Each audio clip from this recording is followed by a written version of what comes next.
Hello, welcome to the Scholar's Nook, where we offer mindful tips for the budding scholar. I'm Dr. Nick Wolf. And I'm Dr. Stephen Linenberger. We are glad you're here. Stephen, it's good to see you today. You too, Nick. I'm looking forward to our discussion of writing a proper literature review. I think one of the challenges that I see students struggle with is out of the gate, they have a hard time understanding what a review is for a research project and its role in the study. So to expand upon that a little bit, it's been my experience that many students arrive in my courses with pretty solid experience in how to write a research paper. And while those skills are useful, preparing a research paper is a little bit of a different animal than preparing a literature review for a research study. Is that a fair statement, you think? I think so. Yes, Do you see similar struggles with your students? definitely. Okay, so at least how I would capture it is that I think a research paper allows the student to summarize the literature review and provides a space for the student to respond to some particular challenge or issue the professor asks for, or to provide what insights are drawn from that literature. But the literature review for a research project provides a scaffold for new research. And for that reason, it's a bit of a departure from what our students generally contend with at the undergraduate or master's level. Is that fair? That's very fair. I'm interested in how you're going to describe that scaffold. Well, we'll get there here. So, Okay. Don't the mean to first rush you. the first thing I want to discuss is a bit more to expand upon some of the hiccups that I see, so we can recognize them going in, and maybe you'll see some things that I haven't. So, first of all, because of the lack of familiarity with a literature review, some of the hiccups I might see would be first, because students have little knowledge of how to do a structured literature search. Students Hmm. are accustomed to finding articles that seem to be in their ballpark based upon a keyword search on Google Scholar or some other library portal. But this undermines the ability to build a comprehensive understanding of the subject matter. And because of this, students may not arrive at a consensus understanding of what the scholarship means in that particular subject, and therefore may not understand where the gaps are and where the points of disagreement are. That's the first thing I see. Okay. Secondly, I would say I see a lack of integration of the related topics that pertain to their study. And because topics are discussed often in piecemeal fashion without context that connects all those subjects together, it makes it really hard to build a study because it's hard to make a model work if you don't know how all the pieces connect with one another. Students do a really good job centering on a particular topic and finding articles that discuss a particular subject here, but often fail to identify scholarship that shows how those differing pieces connect via the antecedents, the correlates, the mediators, the moderators, all those relationships here. And without those, again, it's difficult to create a model of how these phenomena function in the workplace or our other social groups. Does that make sense to you? Makes perfect sense. Okay. Yes. Third thing I see is I see a failure to explore some of the plausible alternative explanations for things we see and observe in organizations, particularly if those explanations cut against the scholarly consensus. So, confirmation bias is a real problem. We scholars also contend with it. And sometimes the crackpots see things we don't, and we should always make space for that. So those are three things that I see. What other hiccups do you see? I think you covered them all. I think it's, you know, harkens back to our conversation about construct clarity and definitional parsimony. That's a really good place to start when you're looking at the literature. Make sure that the article that you're reviewing or that you want to add to your literature review really does define the constructs and the ideas the same way that the lens that you're using, to develop that study or that literature review. I would also say it's important, the confirmation bias part is super important. And I remember, my dissertation was on servant leadership, and I caught myself only going for, those articles, and I was a novice researcher, those articles that confirm what I thought about servant leadership. And my chair said, there's got to be some criticisms of servant leadership out there. Get out there and look into that. And I think, whenever we're looking at this stuff in the literature, we got to think like scholars. What are the criticisms of the phenomena we're studying? And B, we have to make sure that we're, keeping our constructs very clear, and that it really is addressing what we say it's addressing. That's all I have to add. And just to expand on that last one, it's always important to keep a little humility. And just because a finding has been supported previously and Yes, reaffirmed previously, it's not about questioning. It's every premise is worthy of examination, even if it's been proven over and over again. Newton was right until Einstein came along. that's right. That's right. So, Yeah, yeah, I think, yeah, that's a really important point. I just think that we have to. The other day I was looking at some psychological research, and I was struck by how prevalent a certain pathology or malady is. And I thought, as human, there's got to be an upside to this. If this many people have it, and sure enough, I went out and did some research. I found some articles that something that's normally looked upon as very negative and undesirable actually has a lot of upsides.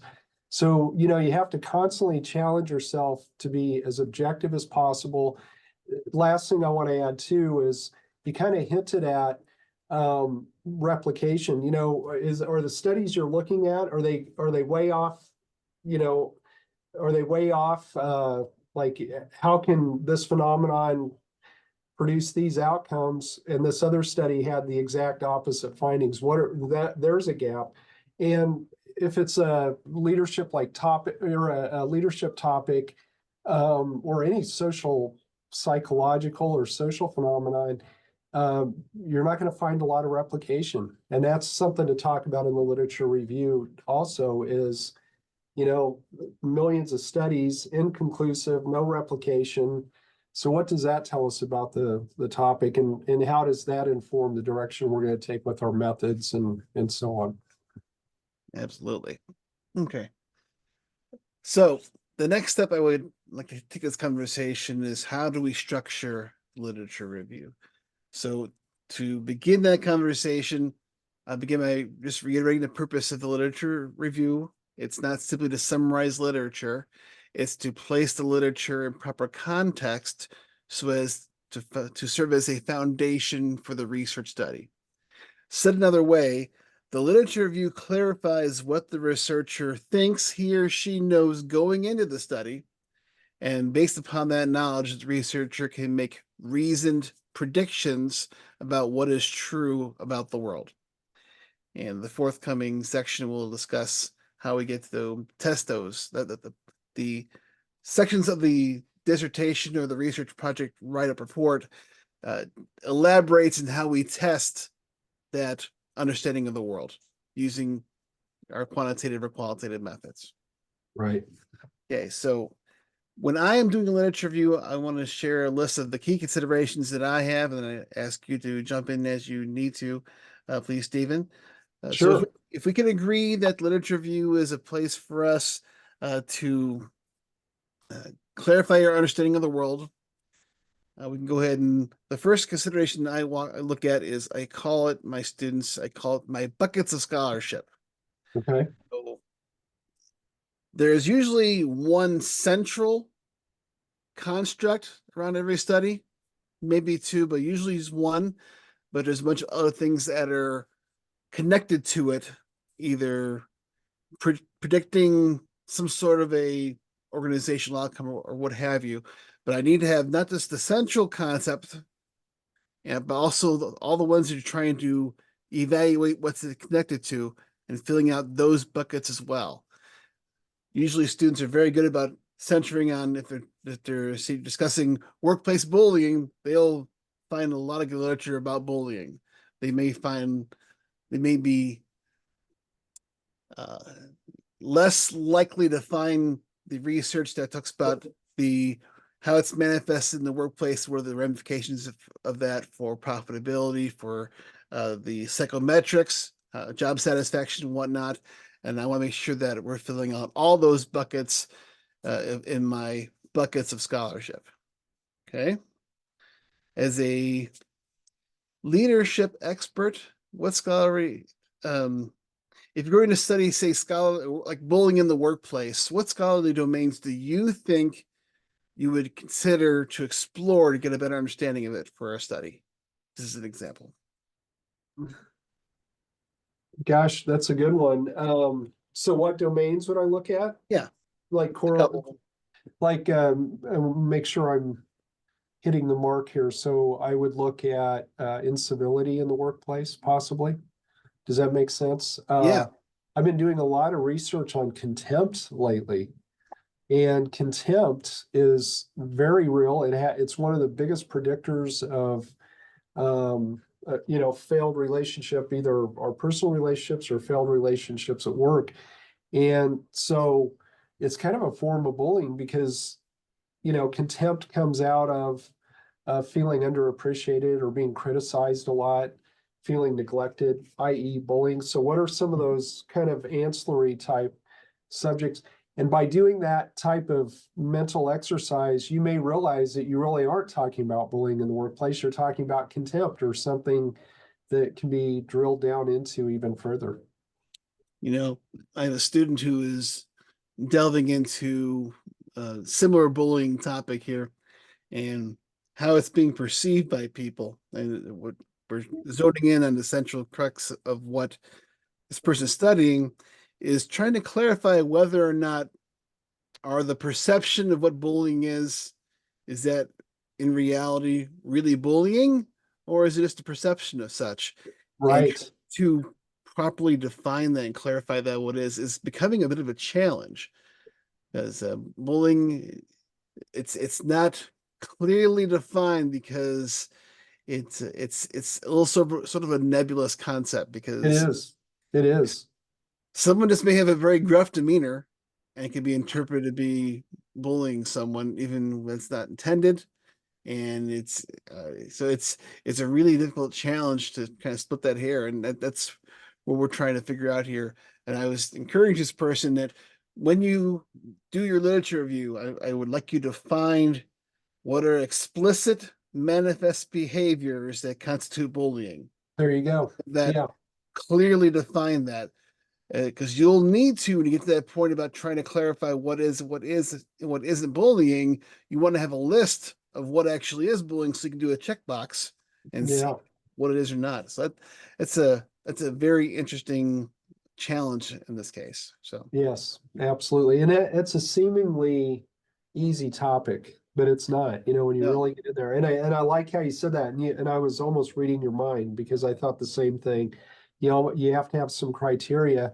And that's why, okay, you use that criteria and wait a minute, this isn't bullying. What is it? Let's go back to the literature and figure out, and maybe it is something like contempt or something else. interesting. So Yeah. for every let's say my students have now identified the various buckets that they need to fill to understand to fill out their literature review. So the next question is, what does a filled bucket mean? What does it mean to fill your bucket? And I have my own thoughts on this, but before I share them, I'd like to ask you, when you were trying to provide an adequate basis of scholarship for a research subject, what is the criteria you use for that? One of the criteria I like is from a book by I don't know how to pronounce the last name, Machi, Machi, and McAvey. It's a book, it's from Sage Publishers. It's the literature review, Six Steps to Success. And I really use the research case of the literature review figure that they have, and I'll just describe it very quickly. It's two boxes. In one box, you're asking what's the argument of discovery? So what is known about the topic? And I'm kind of repeating what you said. And a way to look at this is, given the data on the subject, this is what we know. Okay. And then there's a second box, which is argument of advocacy, in which we ask ourselves, that's what is concluded about the subject. So, given what we know about the subject, we can conclude this thesis research problem based on the questions asked, if that makes sense. It does. So yes, so you discuss what the scholarship demonstrates is probably true, and what are the ramifications of that. That's pretty Right. straightforward. Yeah. Uh, I'll take the question from a little bit different take. Okay. Because I try to tell my students that there are four types of journal articles, and I want Okay. to see a certain uh, a certain combination of this in order to consider a bucket fill.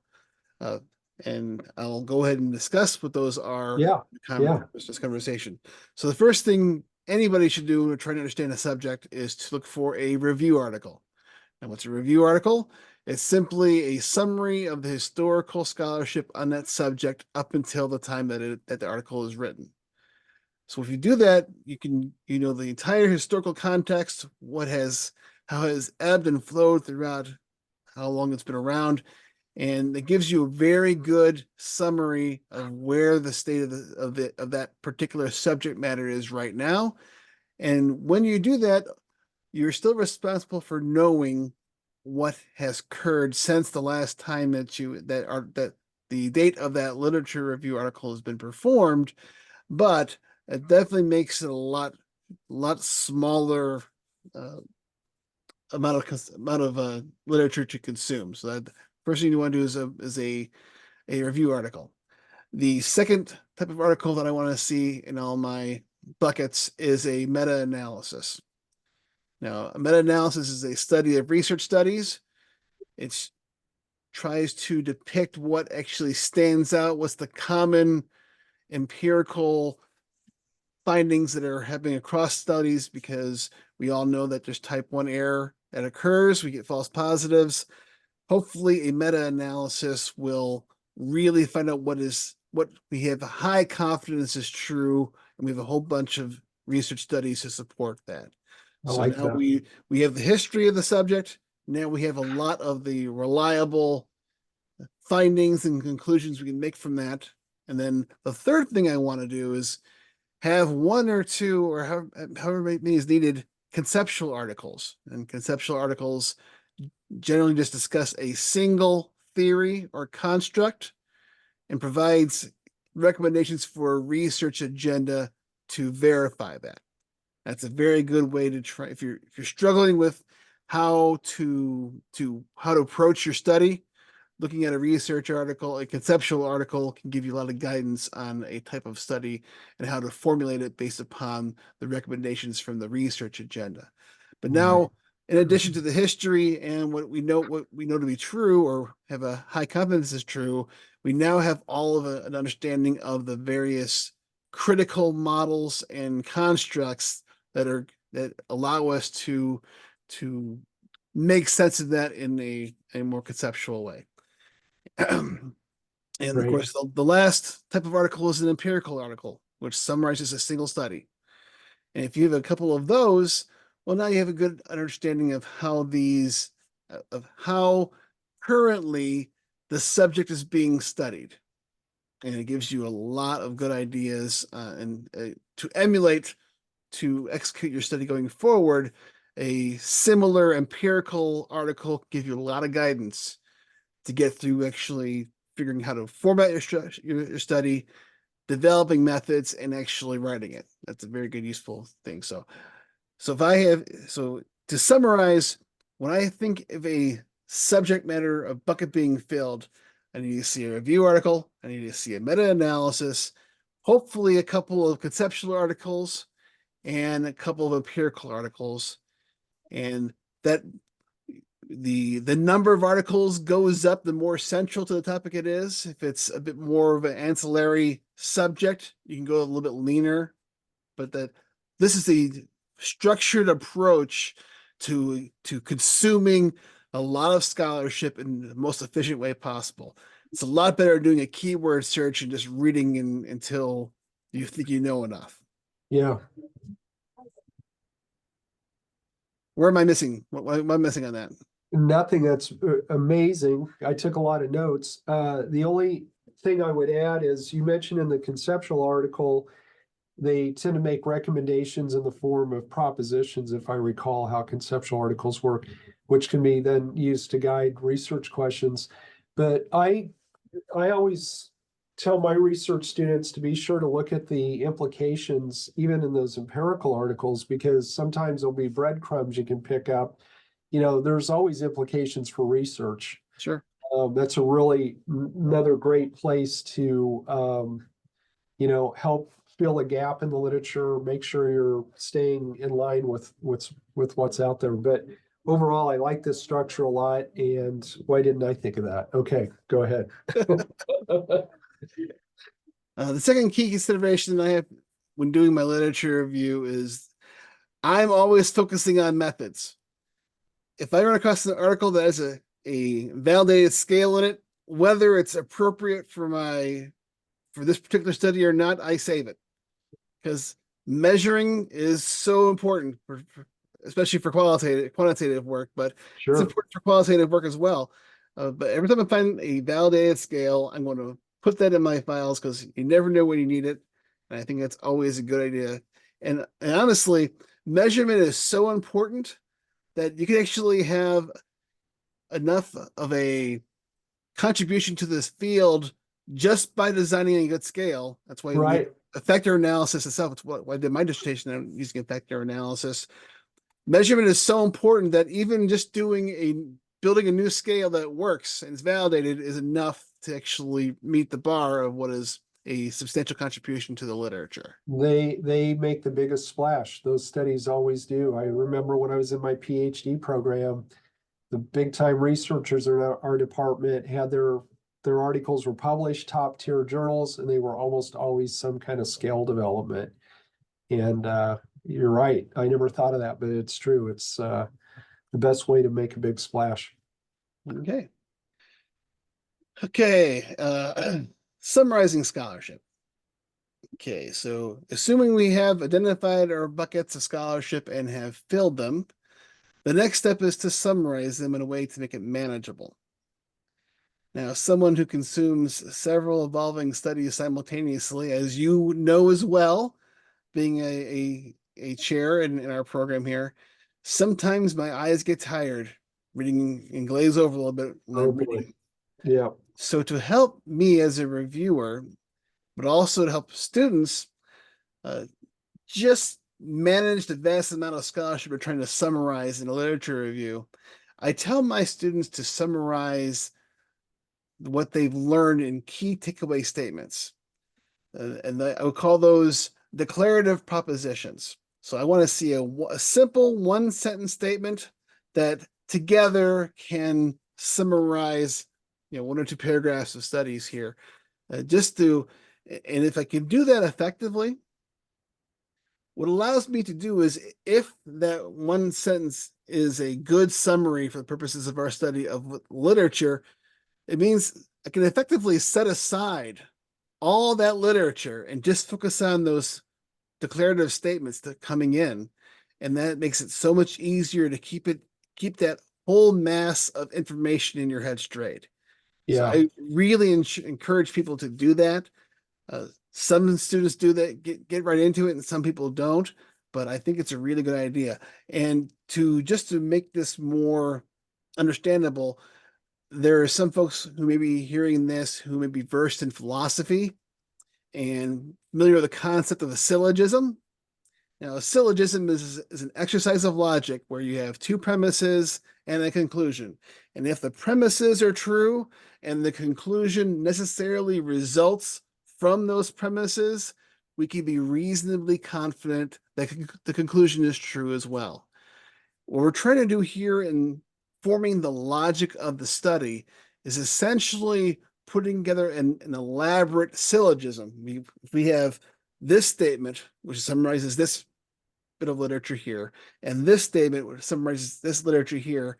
If that can lead itself to a conclusion, either a hypothesis or we'll get to the implications of our study, then that's what we're trying to figure out. That's what allows your study to work, by understanding how the logic maps from point A to point B to point C.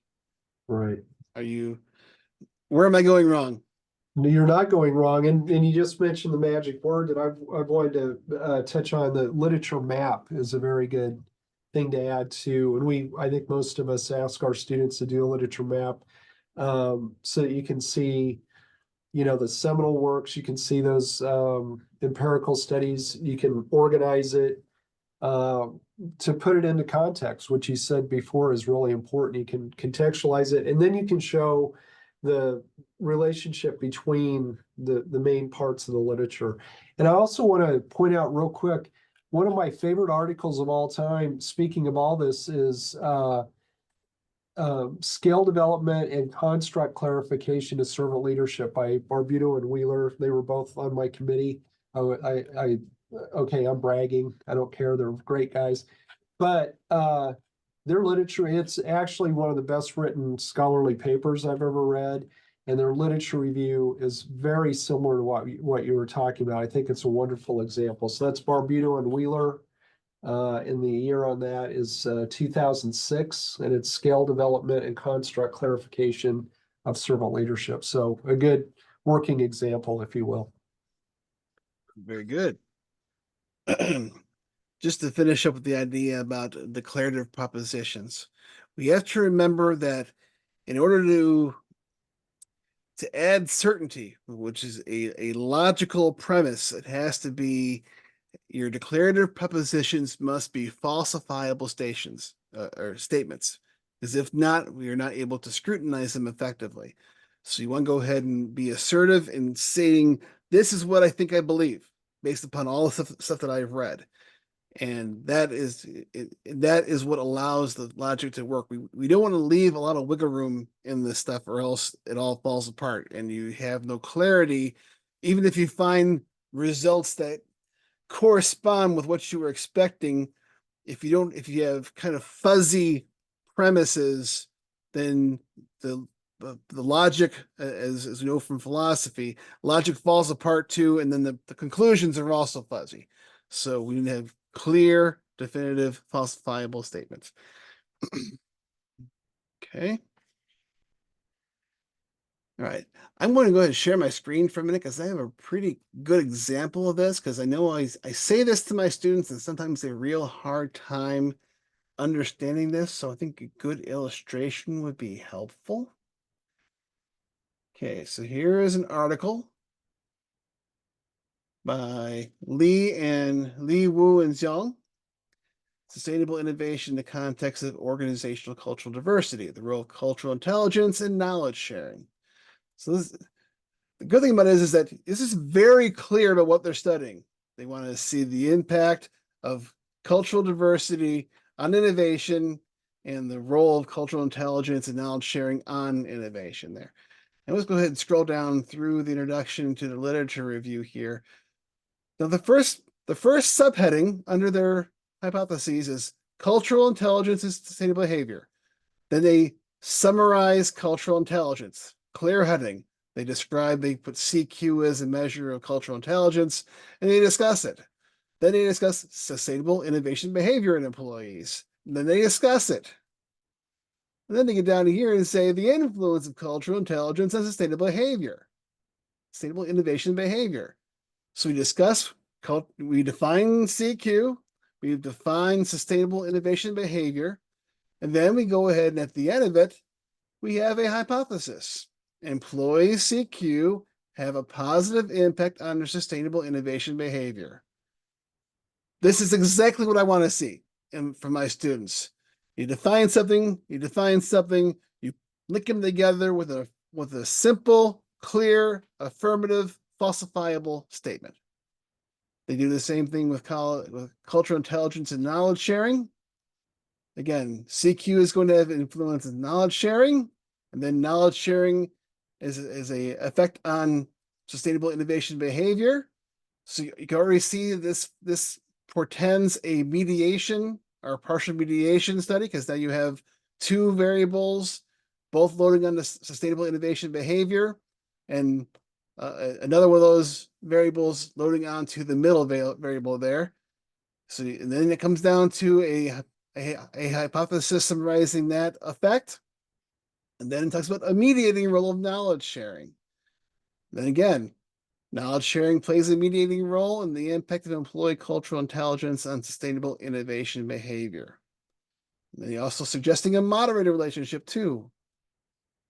And then, so you have hypotheses here that talk about the moderating effect of a CQ, of organizational cultural differences on both CQ, the relationship between CQ and knowledge sharing, and between CQ and innovation behavior.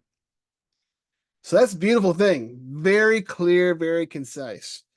And this is where I actually will keep going with this and expand about how to embed this, all these ideas into a clear visual model to simplify everything.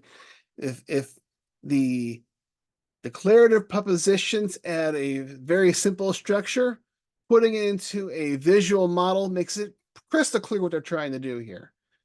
And this is where it gets down to this very pretty model here. So we have employees and cultural intelligence, CQ, is a predictor of knowledge sharing and sustainable innovation behavior, which were the hypotheses H1 and H2. Knowledge sharing has an effect on innovation behavior. That's H3. Knowledge sharing is a mediator between CQ and sustainable innovation behavior. That's H4. And then there is a moderating role of organizational cultural differences on both these relationships, H2 and H1. And this is just so easy for me to follow. And I think it's a very good illustration.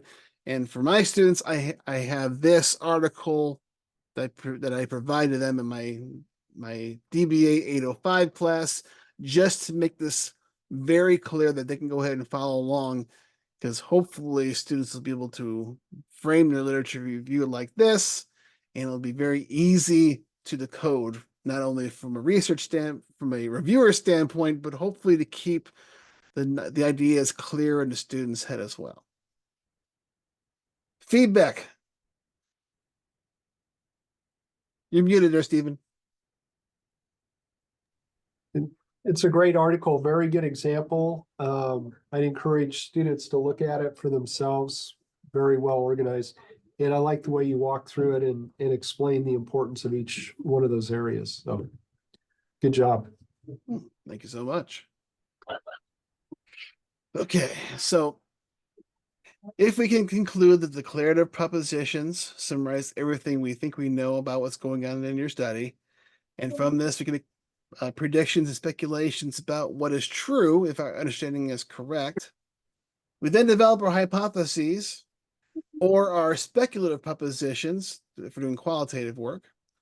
And that's what we're trying to evaluate. And our methods are going to go ahead and be designed to evaluate if those speculations are correct. And we've now discussed what we think we know, what are the implications of that, and now we are ready to design the methods in the next step beyond literature review, what to do next. So I think we discussed this subject pretty well. What thoughts do you have?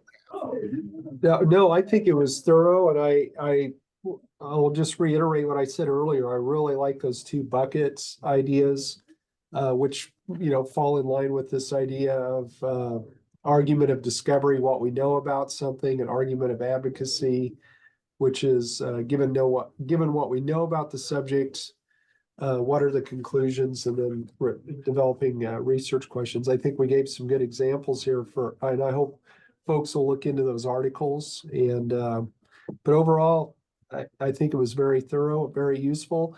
And I can tell you, I'm going to implement a lot of your advice in my own research classes now. So thank you for the insights, Nick. No, I'm happy to provide them. And I would like you to share with me the resource again that you were talking about. I sure will. It's fantastic. Literature review is not is at least for me, it was the hardest part for me for the dissertation because once you basically have a plan about where you're going, things are a lot easier. You have a direction. The literature review is about trying to understand understanding the map before you. So until you develop a true understanding of what's happening, or at least the best as you understand it at time as possible, only then can you actually add clarity and give yourself an idea where you're going. So the literature review is often a challenge for most researchers. And I think hopefully these ideas can help add clarity to that process and make it as easy as possible. Yeah, I would say it's second only to the introduction. I find the introduction is the hardest to write because that's where you're putting your stake in the ground. That's where you're saying, you really got to know your stuff to be able to come up with a compelling reason to do the research. And then, writing research questions isn't as easy as it looks, so that's a part of the introduction as well. So that we could almost do a whole separate session on the introduction. I don't think it's an almost. I think we have to. I think we do. And then I guess that means we'll have to do methods and findings and implications as well, which I look forward to. Sounds good. This has been a fun and very deep conversation, and I appreciate you talking with us today about it, Stephen. And thank you all for listening. So until next time, I have been Dr. Nick Wolf. And I'm Dr. Stephen Linenberger. Reminding you to think Think better. better. Take care, Nick. Take care. Stop.